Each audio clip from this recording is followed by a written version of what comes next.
هل عمرك قابلت حد دايما بيضحك وقلت عليه خفيف الدم أو ما بياخدش الحياة بجد؟ طب تعرف إن الضحك ده ممكن يكون آخر وسيلة للدفاع عن نفسه؟ وإن أكتر الناس اللي بتهزر ممكن يكونوا أكتر ناس موجوعين؟ النهاردة هنكشف الوجه الآخر للضحك، الوجه اللي محدش بيشوفه. المقطع الأول: ضحكة مش طبيعية لكن محدش بيسأل ليه. في يوم عادي جدا، سارة دخلت الفصل زي كل يوم. صوت ضحكتها كان سابقها، الكل بيحب يقعد جنبها. دايما بتضحك، دايما بتهزر، دايما بتقول نكت وتخلي اللي حواليها يضحكوا حتى لو كانوا متضايقين. بس محدش خد باله إن عيونها كانت حزينة، ومحدش سأل هي ليه بتضحك كتير كده؟ هي فعلا مبسوطة ولا بتحاول تهرب من وجع أكبر من أي كلام؟ لما خلص اليوم الدراسي، سارة رجعت البيت، قعدت قدام المراية ووشها اتغير تماما. وش من غير ولا ابتسامة، عينين فيها وجع سنين. سارة ما كانتش بتهزر علشان مبسوطة، كانت بتهزر علشان ما تنهارش. المقطع الثاني: الضحك مش دايما دليل سعادة. الناس فاكرة إن الشخص اللي بيضحك كتير ده أكتر واحد مرتاح، لكن الحقيقة فيه نوع من الناس بيسموه علماء النفس The Smiling Depressive أو المكتئب المبتسم.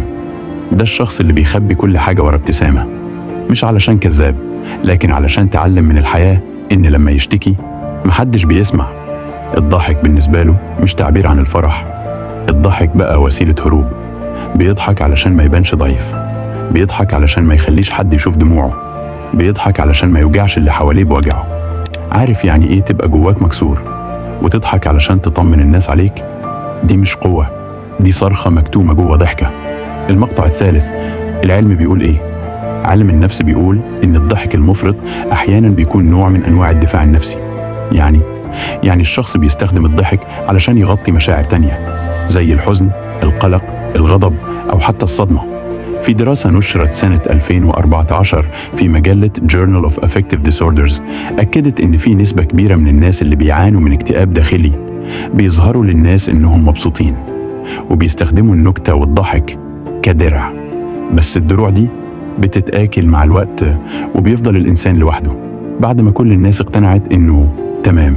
المقطع الرابع: أنا كنت بضحك وأنا جوه قلبي بينزف. قصة حقيقية. أحمد كان دايما بيضحك مع زمايله، الكل كان بيحب وجوده. يا عم أحمد ده رايق، لا بيشتكي ولا بيتعب من حاجة. بس في يوم أحمد اختفى فجأة. تاني يوم الخبر نزل زي الصاعقة: أحمد أنهى حياته. الناس اتصدمت، إزاي؟ ده كان دايما بيضحك. لكن اللي كانوا بيضحكوا معاه معرفوش أبدا هو كان بيمر بإيه. في مذكراته كتب: أنا تعبت من التمثيل، تعبت من إني أضحك عشان أطمنكم، بس محدش فيكم حس بيا وأنا بنهار. الصراحة مؤلمة بس حقيقية، مش كل ضحكة معناها إن الشخص بخير. المقطع الخامس: الوجه الآخر للضحك ممكن يكون نداء استغاثة. فيه نوع من الناس ما بيحبش يبقى عبء، لما يتعب يضحك، لما يوجعه حد يهزر، ولما ينهار ينام في صمت. بيخاف يشتكي علشان فاكر إن محدش هيحتويه، أو يمكن اشتكى قبل كده واتسكت. الضحك هنا بقى قناع، مش علشان هو مزيف لكن علشان الحياة علمته يخبي. المأساة إن الناس بتحب الشخص اللي بيضحك على طول بس ما بتسألش عن وجعه، ولما يقع بيتقال عليه ما كناش نعرف إنه كده. بس الحقيقة كانت قدامهم، في كل ضحكة مبالغ فيها، في كل هزار سخيف فجأة وسط موضوع جدي، في كل محاولة يضحك فيها لما الناس تتكلم عن حاجة موجعة. المقطع السادس: صدمة الوعي، تغير مفاجئ. عارف إيه الصادم بجد؟ إن أكتر الناس اللي بتحس بالناس هم الناس اللي محدش حاسس بيهم. اللي بيضحكوك ممكن يكونوا بيناموا وهم بيعيطوا، اللي بيخلوك تنسى همومك هم أكتر ناس محتاجين حد يسمع لهم. الضحك بقى مهارة، بس مش للضحك، للهروب. الناس دي ما بتطلبش المساعدة بس ممكن تنهار فجأة لو مفيش حضن أو كلمة حقيقية. أنت عامل إيه بجد؟ المقطع السابع: إزاي تكتشف الوجع اللي ورا الضحك. لو حد بيضحك بشكل مبالغ فيه في كل موقف، اسأله بعدين: أنت كويس؟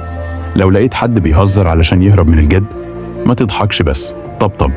خليك دايما صادق في اهتمامك حتى لو بكلمة صغيرة: أنا هنا لو احتجت تتكلم.